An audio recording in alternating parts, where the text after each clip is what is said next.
It is time to rally the troops. Because it's time once again for year 2 of the No Spin Rodeo Rally, live on the Cinch Jeans Insured stage with Tommy Joe Lucia and Kendra Santos. Welcome, everybody, to the No Spin Rodeo Rally right here live in Las Vegas. We're at the Convention Center at the Cowboy Commons. Now, by the way, if you're coming to the Convention Center, you might want to try that entrance. It's a whole lot easier to get in on that side. New way in, lots to see over here. But welcome. It's Thursday the 4th. That means we're kicking off the NFR. Welcome to our team, Kendra Santos, and joining us, Dr. Doug Corey. Hello, guys. Good morning. Are we good on the mic? Cool. Okay. I got you. Morning, Doug. Good morning. How are you? I'm peachy. Especially after a big night last night. Well, thank you. Yeah, that has to be the first thing, right? The grand finale of last night's PRC Awards banquet was the Tommy Joe Lucia, after little brother gets 2-time announcer of the year. The Danita Barnes Lifetime Achievement Award is capped the evening. So cool. Congratulations. Outstanding. Thank you. Yeah, like I said last night, that's the award I would want, right? It was great company, so blessed, and just a hug. Well, you know, we say this all the time. We are a rodeo family. Like it's real. We're not kidding. And just to hug everybody and the tears and the memories of Dad and then Anthony there and winning, and I'm a blessed human. It's a great day. Lifetime achievement is But fitting. doesn't that mean that it's done? I mean, like, I thought is that their way of saying, okay, you're done, Lucia, get out of here. I'm not quite that old. I'm pretty old. Your whole family went away last night pretty happy. They did. It was a good night was for great. the old Lucia legacy. Well, thank you guys for coming. We want to encourage everybody to come out every morning at 9:30 and join us here live. We have nobody. No, we have a few. But join us live here, and we're going to start the show with our Pro Fantasy Rodeo round recap. Now, that will be daily when we have rounds to recap. But I'm going to lean on Kendra, okay, to help us with this. Now, let me talk a little bit about Pro Fantasy Rodeo before we kick into this. If you haven't got it, if you're a fantasy person and you do fantasy football and stuff like that, you know, you understand it. And if you played fantasy rodeo, Pro Fantasy Rodeo, you know how it works. If you haven't, try it. But right now is the time to get your big team. You pick your Cowboys based on a salary cap. You can only pick so many Cowboys, which I hate because you can't pick all the winners. And you get lucky if you pick a loser that wins. Those of you that have been there and done that. This is your time to pick your big team. And then from here on out, you can play daily, which is really fun, and we'll talk about that. But it's profantasyrodeo.com. Casey Jones and the team there, they do a great job, give away a lot of great gifts. And so our sponsored element is our round recap. So what I'm going to do is set it up like that, and then I'm going to throw it over to Kendra, who's going to get us kind of answer some questions going into the NFR to get us prepped. Well, I went to my go-to. The Sunny Deb Backstrom has been the secretary of the NFR maybe as long as Doug Corey's been the go-to veterinarian in professional rodeo. I mean, this is when they were marking out dinosaurs. You know, Yeah. so I think what's interesting going into tonight, because I always get 1,000 questions about competition order, and so here it is, because it's different. It changes over the years, and it's different from event to event. So tonight, the general concept is 15th to 1st competition order. But so in the bulldogging, the team roping, and the calf roping, okay, we're going to go 15 down to 1 tonight, and then we're going to drop 2 every night. Drop 2. Yes. That's not normal, right? I don't think so. don't know how That's not how normal they it is. do. This is what I got from Sunny Dep. So the rough stock is really interesting, which we've talked a little bit about previous shows, but the top 5 current day-to-day leaders in the world standings go last every single night, which is a pretty big deal. So 15 to 1 now, and at the last 5 guys will be 5, 4, 3, 2, 1 based on world standings money. Every night? Every night. So Sometimes the order is tweaked. Poor Tom Newens, the rough stock boss. The tweak of the orders in the rough stock can happen with stock contractors and preferences on left or right hand delivery. Some of that, like they do their best to accommodate, hey, a horse prefers a left hand delivery or whatever. But the fact that the top 5 guys in the world go last every single night, that's pretty big. So, but for our non-diehards, let's go back, take a quick step back. Drop 2. What you mean is... So what I mean is, so in those 3 events, the first night, if you're 15th, you're going first. Right. The second night, if you're 13th coming into the finals, you're going second. The third night, if you're 11th, okay? Got it. And then, okay, but then the barrel race changed 2 years ago, the order. So it used to be the same as the team roping, calf roping, and bulldogging. But now, in the first round, the world leader goes first. So it goes first down to 15th, which is opposite of those other timed events. Okay. So the world leader, Cassie Mowry, is going to go first tonight. So the girls did change that. And this is always a vote of the contestants. And that's top of the ground thing, right? It's top of the ground, first. So, and then they're going to drop 2 every round, including round 10. Whereas the other events, then they go world standings order in round 10. Barrel racers are just going to drop two at all 10 rounds. Okay. And then also interesting to a nerd like me who loves every detail is that the team roping, in case you're wondering, well, how do they order the teams, to start with? And it's not based on combined earnings or anything like that. It's based on whichever partner has more money won. That's the order that they're going to go. So you see what I'm saying? Like if the header's 7th and the heeler came in 15th, they're going to be ordered where the header is based on money won of all team ropers. That is confusing. So it's very confusing. And no idea what you just said, but whatever. Well, I'm glad somebody understands this. But I don't. Okay, let me try again. If it's not, you're like, well, if you're going to do 15 down to first, it's easy in the bulldogging and the calf roping, but who are you going to base it on? You've got 30 guys in the team roping. Why wouldn't you just combine their money? That seems simple. They don't. Well, I know they don't. I'm just saying. So whichever guy came in higher, that's how they're going to go in the order. All right, I'm just going to go with who they call out. Okay. So, but a big plot twist here in the bulldogging and the calf roping is that there are 3 horses that I know of. In 3 horses that I know of in the steer wrestling alone that have 3 guys on them. So then we have splits.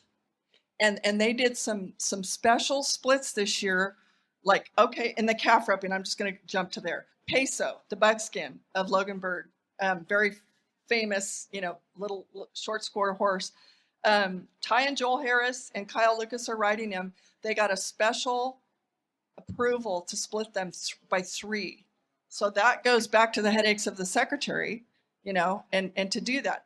In the steer wrestling, Swamper, Banker, and Crush, 3 horses are going to be transporting 9 guys. Really? So do you know, this is like a logistical test for a secretary, which is why they have the ever calm Sunny Deb, who has literally seen it all. So Swamper has Wag, Will, and Dakota. Banker has Schaefer, Tucker Allen, and Jesse Brown.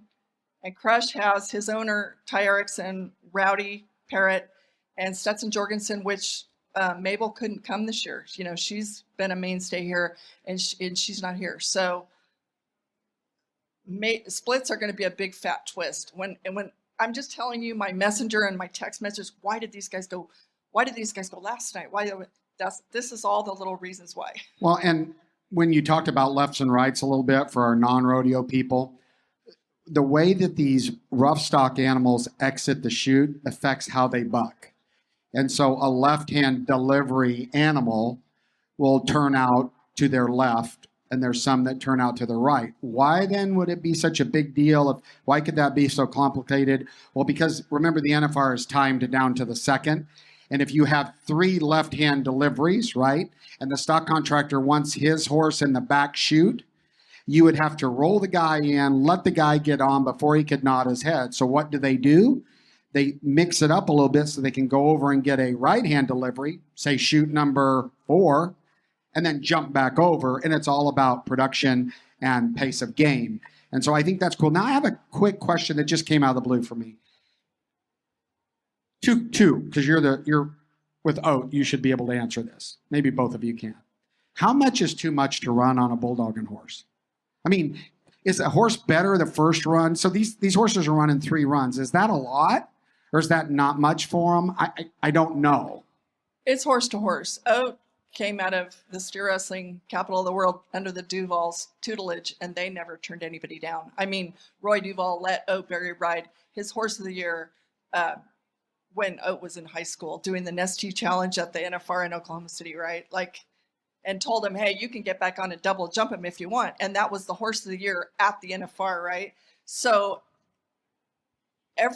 everybody's different as far as owners, but also every horse is different.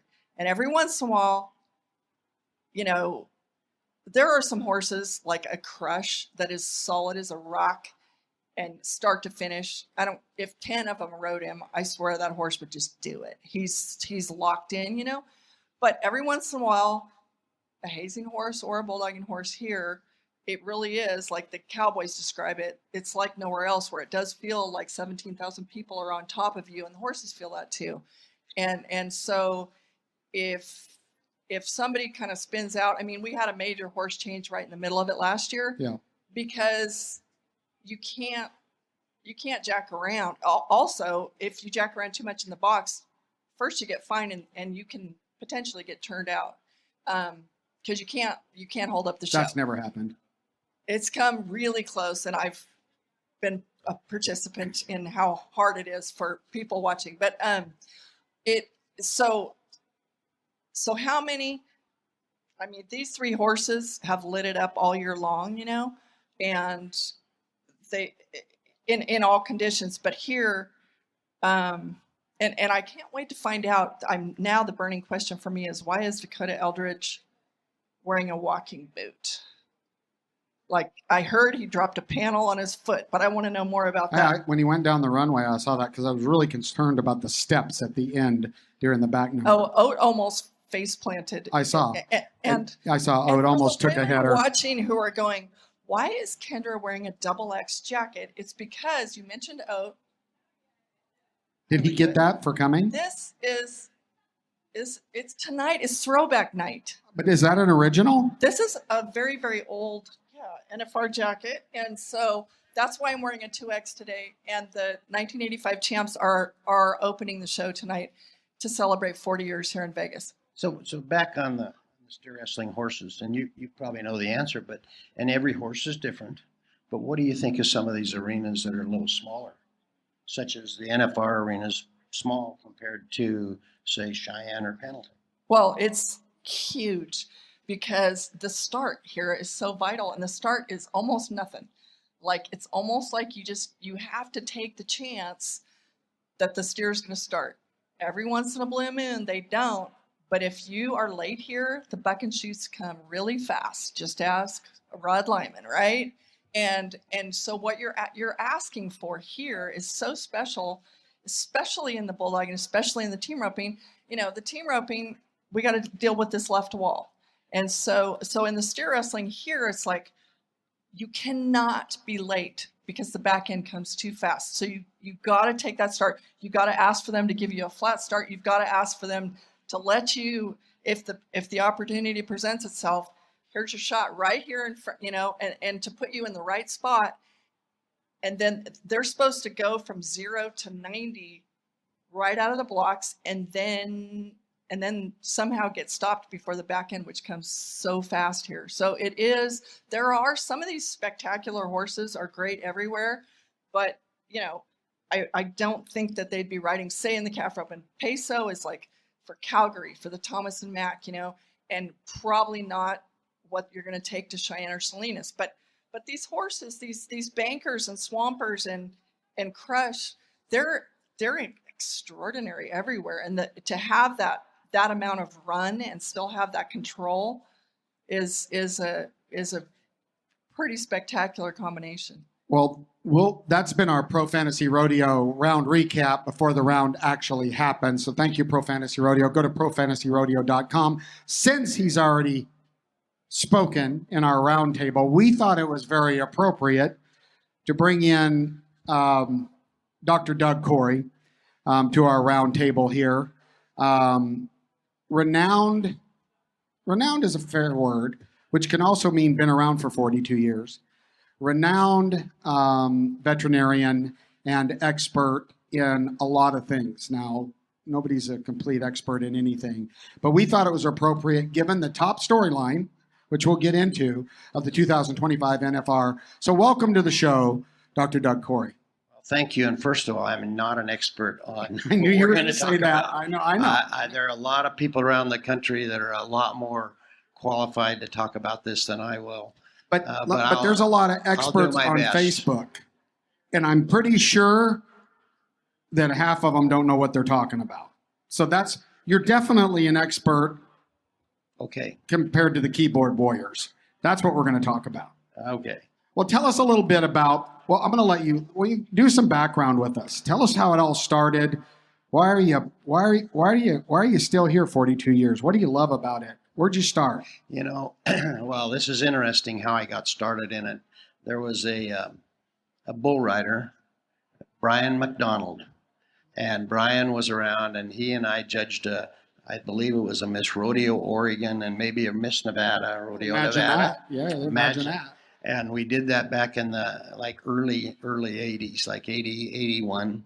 And he told me at that time, he said, there's a big issue out there facing rodeo. And he said, this is animal rights and these activists. And I said, what are you talking about? I didn't have a clue what he was talking about. And he said, it's really going to be a big issue. And Brian was very, very smart.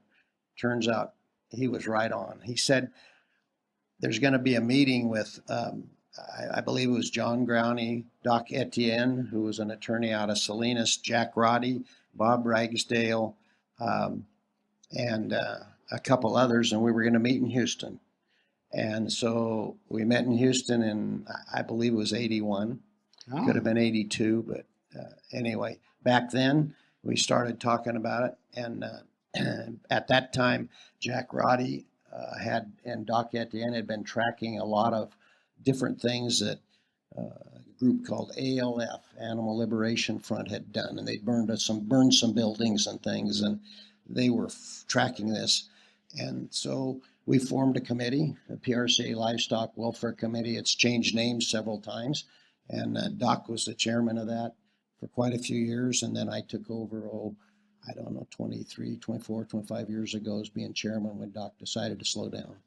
I'm still involved. I still like it. I really enjoy it. I like rodeo. I love the Western lifestyle. And I hate to see somebody try to take it away from us. And rich roots in the Pendleton Roundup.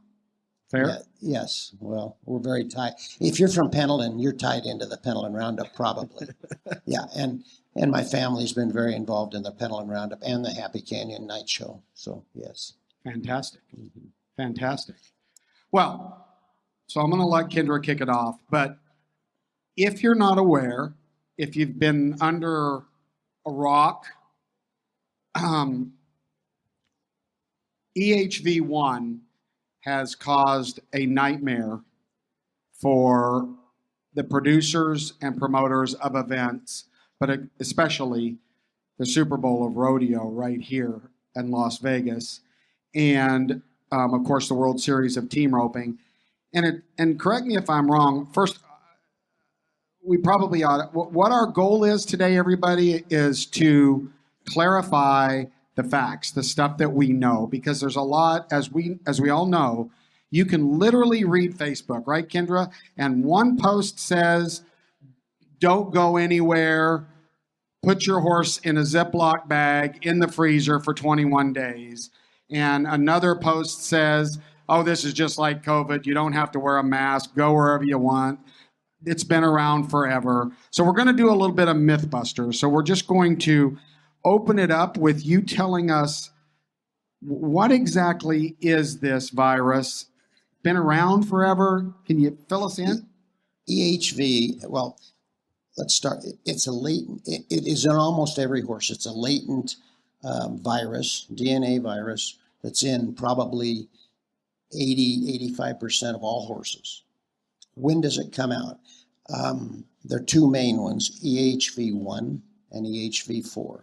The EHV1 is the one we're concerned about. When does it come out? And I don't think anybody really knows that answer. At least anything I know and people I've talked to. Stress, maybe. Transporting, which is a stress immunosuppressant, so to speak. So you get that plus maybe the weather change. They seem to see more of it when it's moist, damp environments, cold, as opposed to a hot summer day.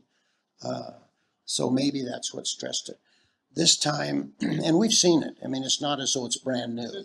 No, it's been around, and you just don't see it. And when you get a outbreak like this, it's magnified, obviously, because of the number of horses that have been exposed and affected by it.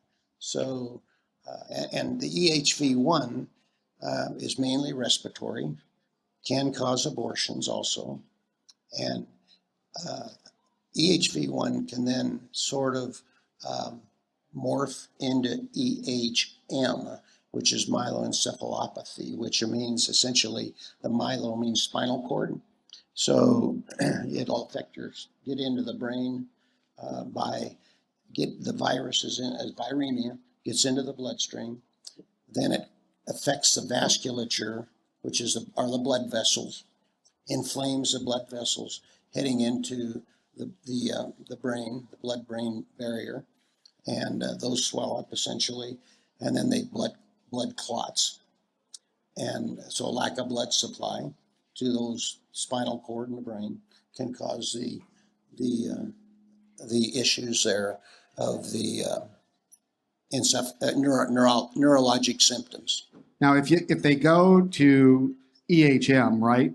Yep. Is that a death certificate, or can they come out of that? Is that if it goes to EHM, is it over, or can they come out of that?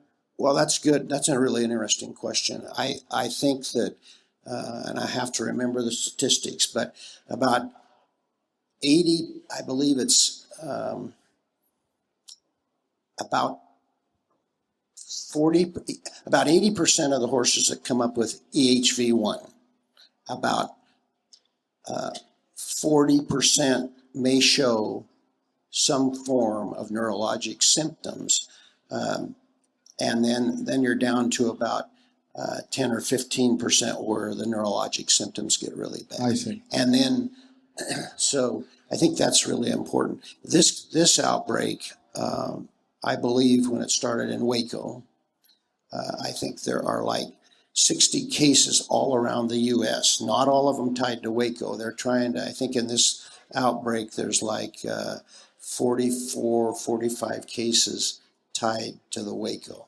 And there were like 1,500 horses at the Waco in the area that were exposed, not that many at the event, but that they've had to contact because of exposure.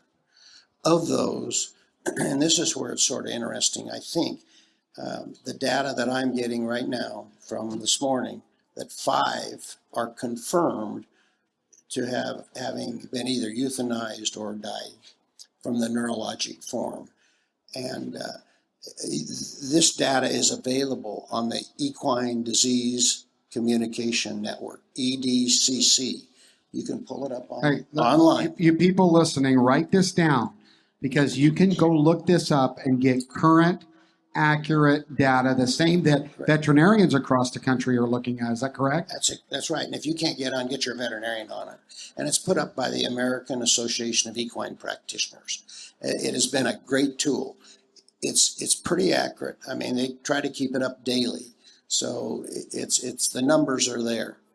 Of confirmed cases, because a lot of confirmed reported cases, right? Yes. Well, I think you've hit on another really good point, Kendra.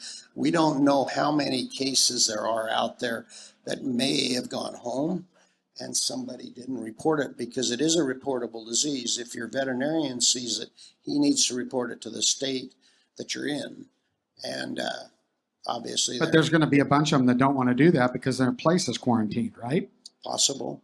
This is the world's nicest guy. I'm telling you, there's some people out there that would prefer to not report it because then they're quarantined. Yeah.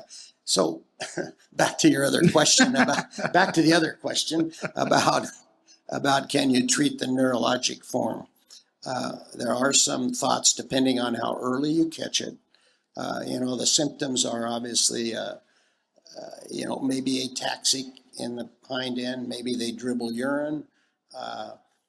They might sort of dog sit, where the back end sits. They might shuffle their feet in a stall, and you might notice the shavings as they're dragging their feet, and be just sort of wobbly, as they're walking. Anyway, so if you happen to catch it early on, they're anti-inflammatories, non-steroidals like butazolid and banamine, and there are some new things coming out like these antiviral drugs. Valcyclovir, similar to acyclovir that maybe people take. So some of those things really work if you catch them early. And one of the things if a horse is gonna be down is to get them to a facility, where they can actually put them in a sling. Yeah, I've seen them. I was going to ask you. They've got them hanging. Because I think you want them in a sling where obviously they can breathe better, and then also good just supportive therapy, IV fluids. Some of them put them on antibiotics, even though that doesn't help the virus, but it may help keeping them from getting pneumonia or other problems that develop with a horse that's down. A horse that's down is not good, and so there are treatments, but some of them may have if they don't progress. Some of them may have long-lasting things, and they end up getting to the point where you may end up needing to turn them out for a few months and see what happens before you know that answer. Gotcha. There have been a couple of that have played out online very publicly cases where one of them is the great Hello Stella mare, and now she's gone home, and it appears that it's been maybe they caught things early. She clearly had the best of care. And then another case has been, when we speak of Waco, they're talking about the women's rodeo finals for people who don't understand. And there's been a very publicly played out case of a team repping horse by the name of Watermelon. And one thing that I think is a reality is some of these horses, we're seeing people who the horse is down. You can tell the horse is very, very sick, miserable, but they are, getting them up with slings and tractors and doing the best they can at home, because the fact of the matter is not everyone has the money that it would take to go the distance at a highest end facility. And so, I don't know, my veterinarian dad used to always say to me, people need to make some of these decisions, for example, about colic, when everything's fine. And you need to decide it horse by horse. If this horse colics, am I taking him and going to put him on the table or not, so that it's not an emotional decision? And I feel like this kind of came out of nowhere. But I mean, and I saw something that was sent to me, and I hope it's okay to just share it. But one of the people I'm talking about, the owner of Watermelon, shared with me that Trisha Aldridge, that has the 5-year-old stud Audios Pantalones here at their first NFR, she did a little bit of just a groundswell fundraising or whatever, and by golly, she truly is sending that money. She sent it to Watermelon's owner, who's trying to do this at home, but it's still expensive, and I think, well, that's a pretty cool gesture, right? To help people who maybe don't have the money to help themselves with their horses. So the financial factor here is a factor. I feel like it's a part of reality too. Well, I've got a quick question, Doc. I was wondering this. If you're a veterinarian and you have a facility, can you refuse to see a horse that is symptomatic because you don't want it on your, I mean, do you have, I mean, or do most of vets approach it, we're going to treat everything? But I mean, I can see if you, because I read the deal that said the only reason it's in Louisiana is because they trucked all the horses to the big college. I'm sure you could. I don't think most veterinarians would. I Gotcha. think most of them would see it. They take all biosecurity measures and, in account. They probably, work on it outside, obviously out of their clinic, figure out what it is first. And that's the way they do it. And they'd have an isolation stall where they could have it and take care of it. So I don't think you'd see that very often. I do know that in some of these, there were so many cases I heard that even a lot of the clinics were full. Their isolation stalls were full. And some even ended up at LSU and other area veterinary schools. They all got full too. There were so many cases that were happening at once and weren't enough facilities to take care of them. And I hit on biosecurity and one of the things that's really important, and I think that the NFR and the PRC have done a very good job on these horses, because Texas had a hold on these horses, a 21-day quarantine, I believe, starting November 9th. So that made it that it was just right that these horses could get here on December 1st or 2nd. And so when they come, the horses all have to have had a health certificate, a CVI, and that's usually that's a 30-day. They drop that to 7 days. You have to have that done with a statement on there also saying by your veterinarian that these horses have not been in contact, recently with any horses that Within 21 days. Correct, correct to this event. And then once they get here, well, in addition, before they get here, the contestants were doing a daily log twice a day, keeping the temperatures. And the contestants were home and supposed to be doing this, the time period this all started. So say 2 weeks before they get here, they're checking the temps twice a day and keeping a log, and that was to be checked when they got here. So once the horses arrived at Thomas and Mack, and they would do a wellness check. And first of all, let me say that the veterinarians out there, Dr. Leslie Scher and her crew, are doing an outstanding job. It is a tough situation, and she's got 2 or 3 veterinarians with her. She's also got 3 or 4 veterinary students that are helping do all this and checking these animals. So as they arrive, they check the health certificate, make sure it's up to date and what they need. They also check the temp on the horse. They all do a wellness exam where they kind of look over the horse. And then the horse is allowed to enter the grounds. Once it's on the ground, all these other biosecurity measures are in place where they have essentially, they have limit human traffic in the barns. In other words, you're not going to take your whole family down the aisle, and they'll limit that. They'll have foot baths. So when you leave the area or you enter the area, you step in a foot bath of disinfectant. They will have, if your water buckets you need to keep really scrubbed clean. If you're going to use a hose to fill that water bucket, you dip that hose, the end of the hose. Try not to touch the hose to the bucket to start. This is all things they're doing there. Doing it, Thomas and Mack now, Okay. and the hose then gets dipped in a bucket of disinfectant. They stalls, shavings, they come out. They go into a certain area that they put into a special dumpster. Once that's full, it's hauled out. The trailers, once they come on the grounds, they're taken to another area where the shavings and the manure are taken out, put in the same dumpster. They hosed That out. might be the first time some of those trailers have been cleaned out. Go ahead. I didn't say that. That sounds like some of the people at our ranch. But anyway, so these trailers are sprayed, disinfected, and obviously cleaned, and they're parked in a certain area. And then that's so hopefully when they go home, they're disinfected. And then out there, I see that they have rig spraying everything down with disinfectant, the fences, the everything around. So the biosecurity is great. Alan Reinheim has done a great job organizing all of that with Leslie Scher. And I think that they're doing everything that's possible as far as biosecurity measures go.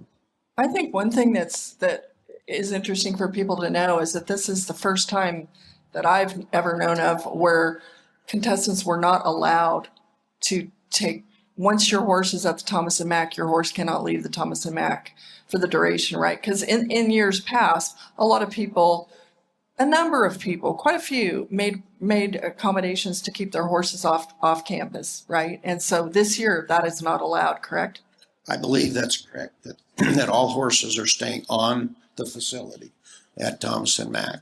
And I think that's good because when a horse leaves, even though they go to somebody's house or farm right around here to stay, and then you don't know what they're exposing to, you're taking maybe something to that place. So it's a good idea. These are all going to be contained there. Well, we've talked about what the virus is. You've touched on symptoms, right?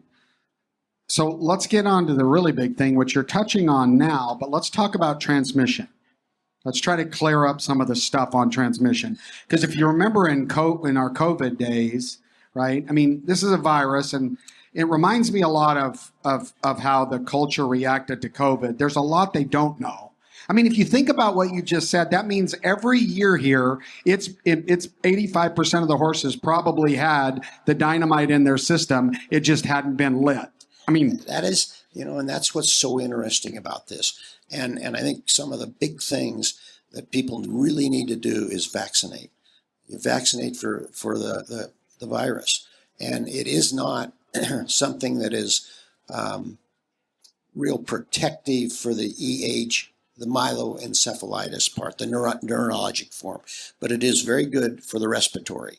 So obviously the respiratory form is what morphs into right. That's the EH. first. So if you get it, if you don't have it, you don't get the other.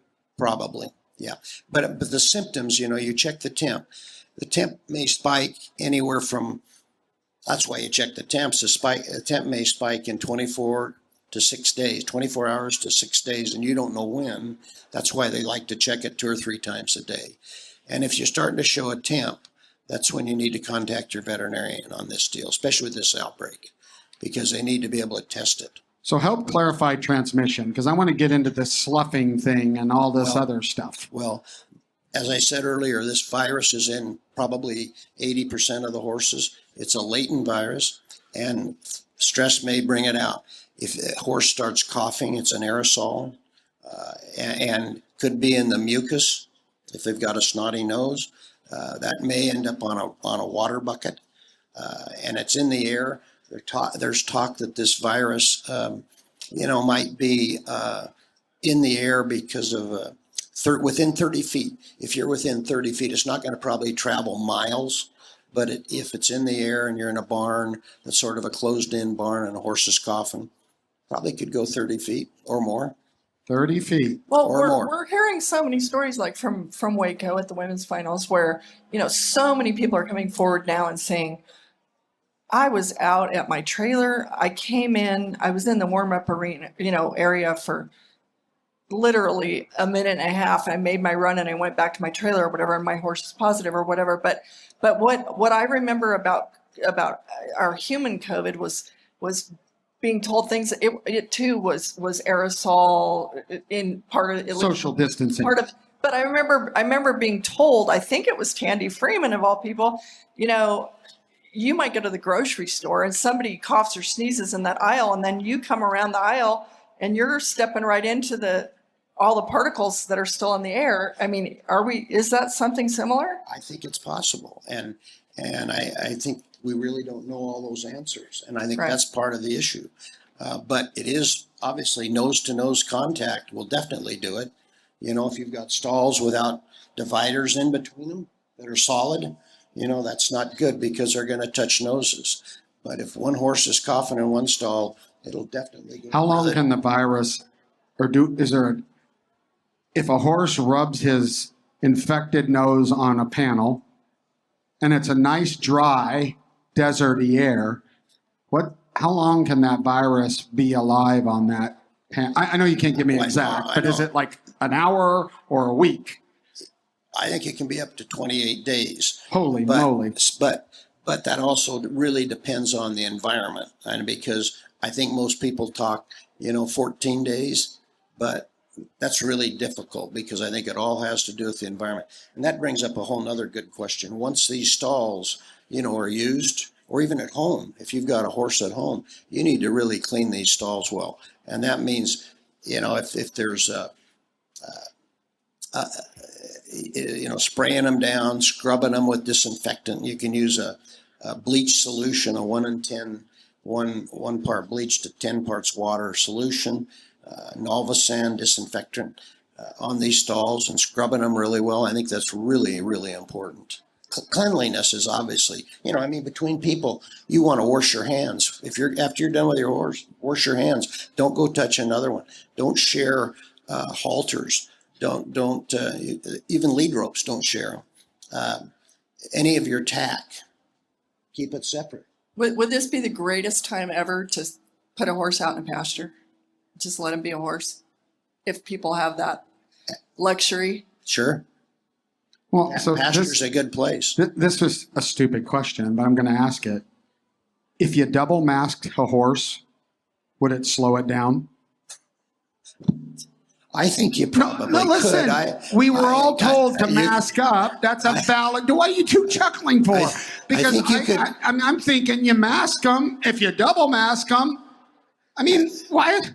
This disease is the panic and fear that you're trying to bring in COVID into this, and that's all right. I understand. I'm not. I'm asking a question. It is something that we need to be very, very careful with. Obviously, it's a serious disease. If they become recumbent, these horses with the neurologic form, it is not something that you want.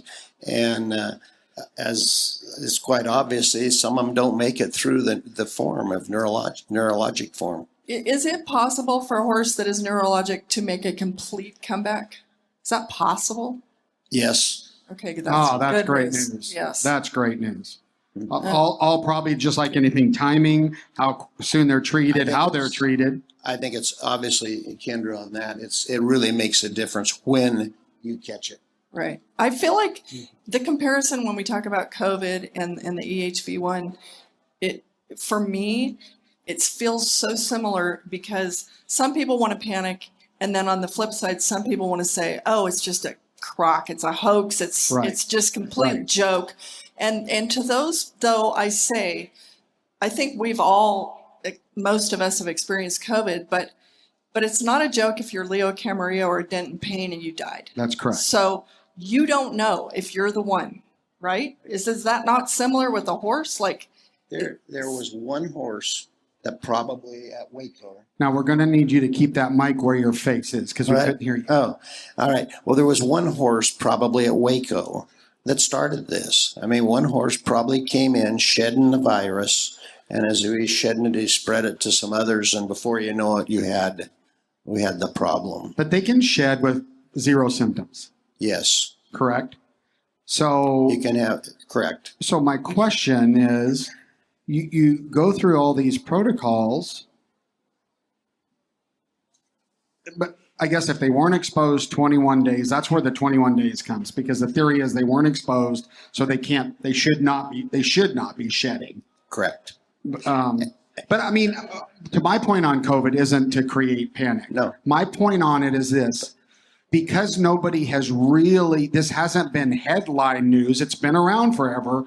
Now it's headline news, and there's a lot of misinformation, right? And I'm just what's the truth? But it's headline news because the exposure happened in an epicenter of rodeo, right? Well, right in front of this. I mean, if it happened, the timing. If it happened in May, yes, it would have been bad. But oh my. I mean, how many people did the math? You did. As soon as you read 21, you started going, uh-oh, get my calendar out. Kendra brought up a really good point a minute ago, but people need to take it serious. This is not something to just say, oh, it's nothing. It is really something.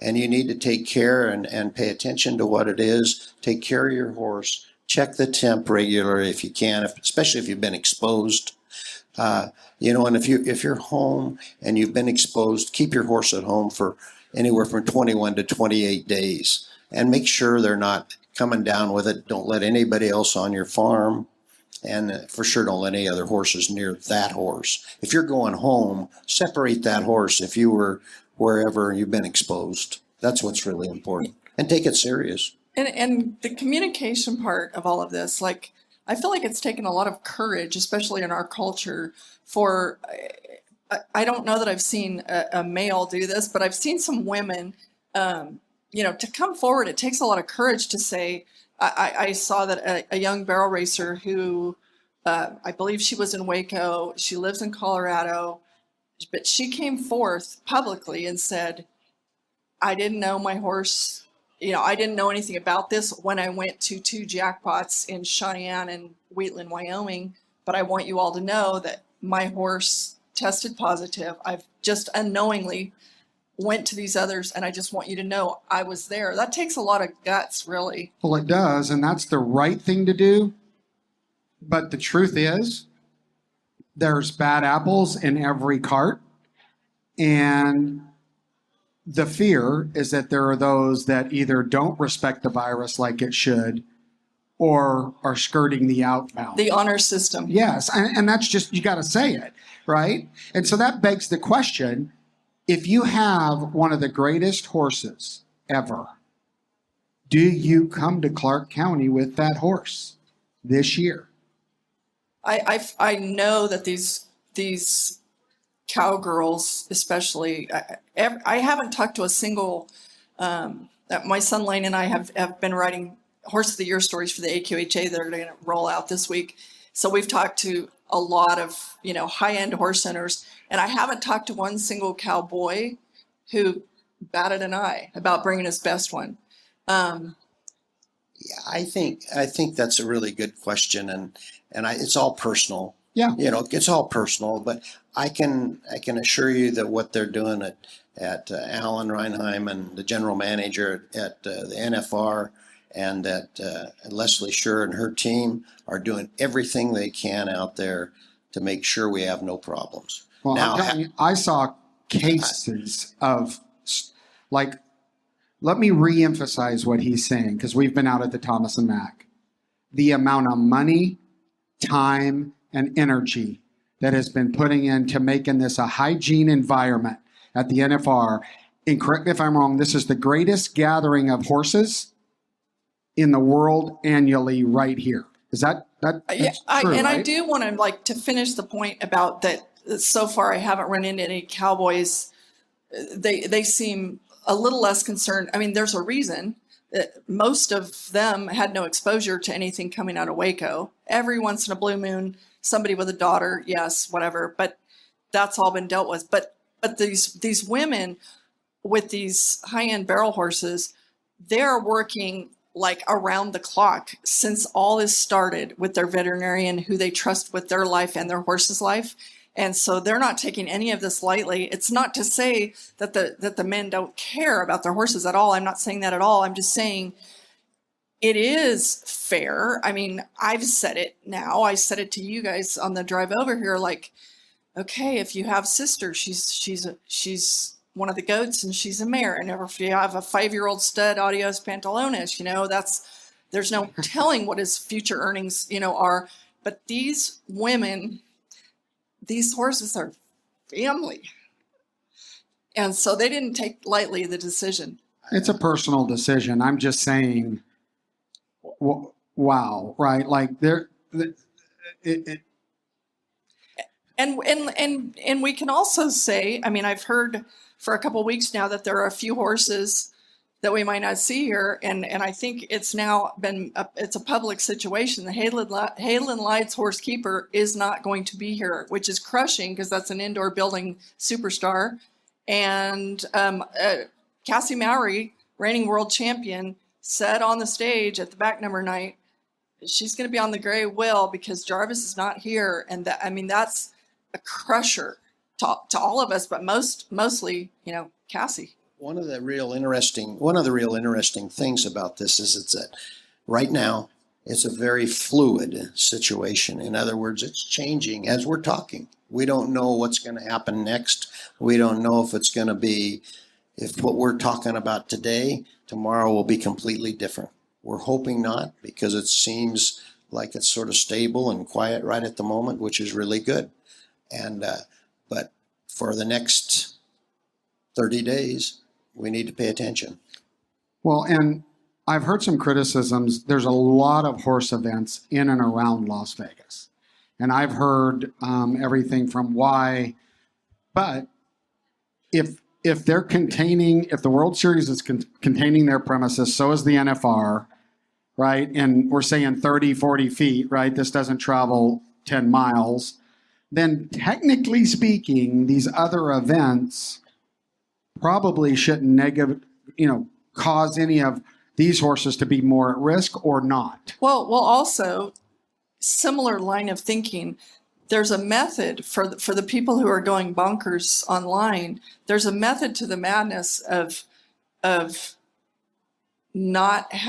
timing of the breakaway finals and the bucking horse sale, right? I mean, and for that, I know how people feel about the breakaway ropers in the Thomas and Mack, and I understand all that.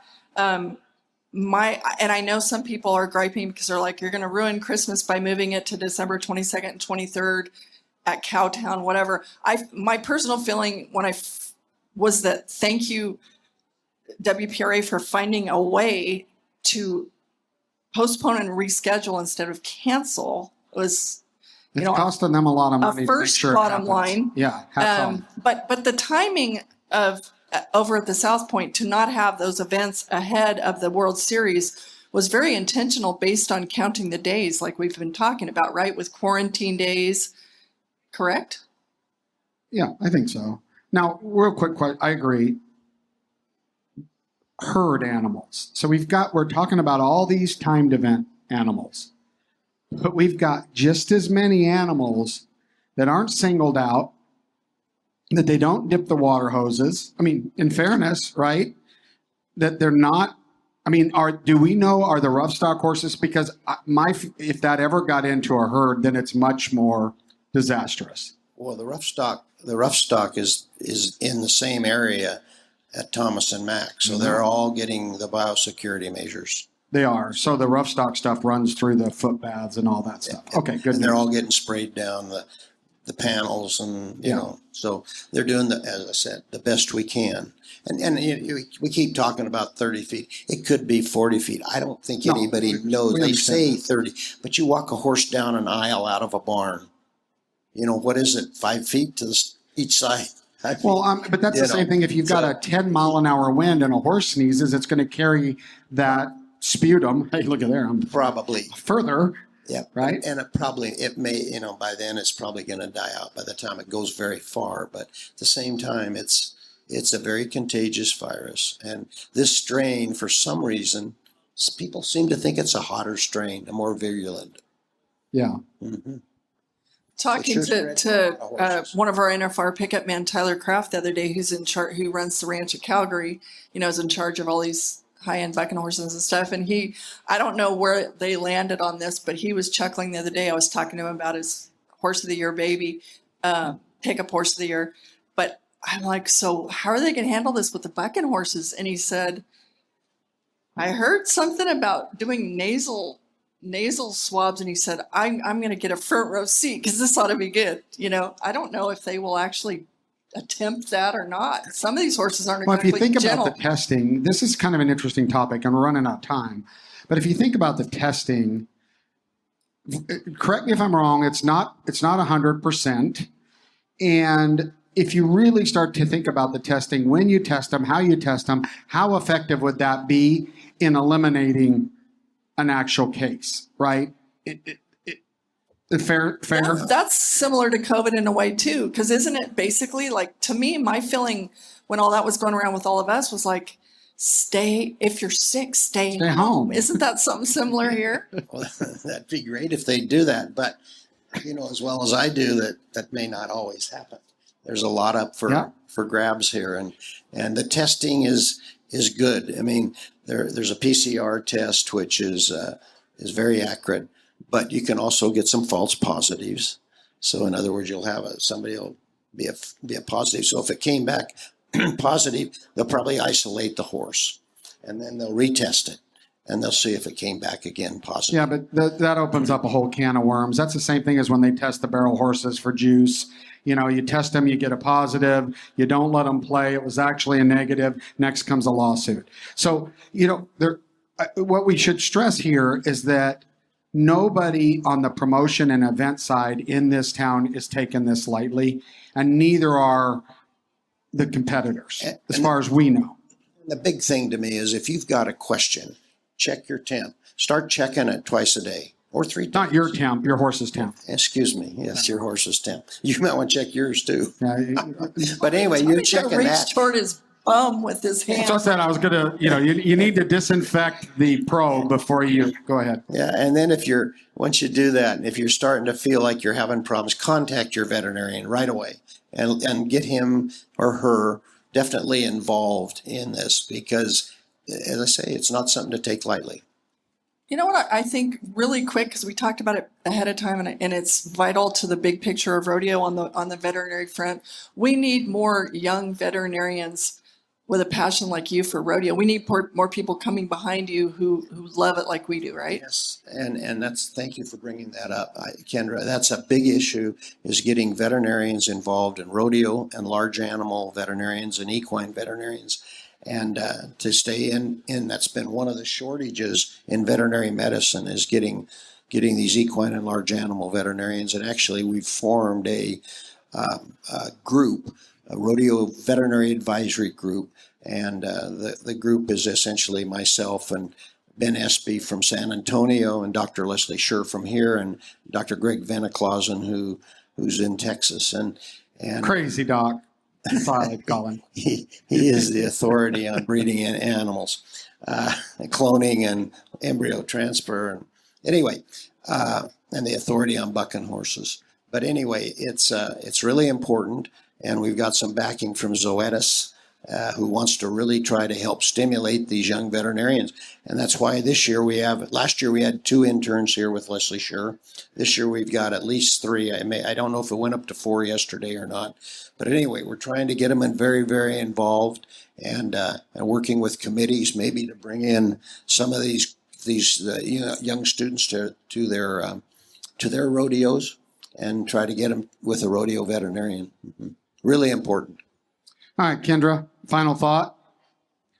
I just think everything, the EHV1 outbreak is one thing, but in general, I just think it's really important as a rodeo community that we all animal welfare issues, that we all get behind it, that we all do what we can to support and help and inform people of the truth, because it impacts our entire sport. And it's not just, well, if they would just go away in California, it'd be fine, because if the dominoes will fall all across this country, if we let the crack in the door widen 1/2 of a speck of an inch. So we need to stand together. We do need to stand together, and we need to support each other.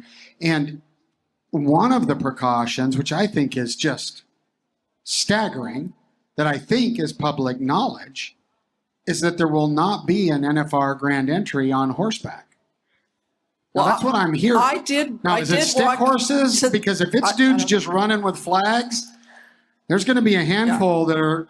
This is going to be interesting watching. I did see yesterday that the flag girls are in full force. Flag girls are, but I heard too that they're not. So we'll all be tuned in to see what comes out the gates when they go, where we go here? It's time for a herd. Just everybody remember that it's throwback night. It's kind of a retro deal. So let's have fun with wearing old things. Throwback. Ladies, get your Rockies, get your Aquanet. Dudes, hike your Wranglers right up to below your anything. Well, pull them up tight.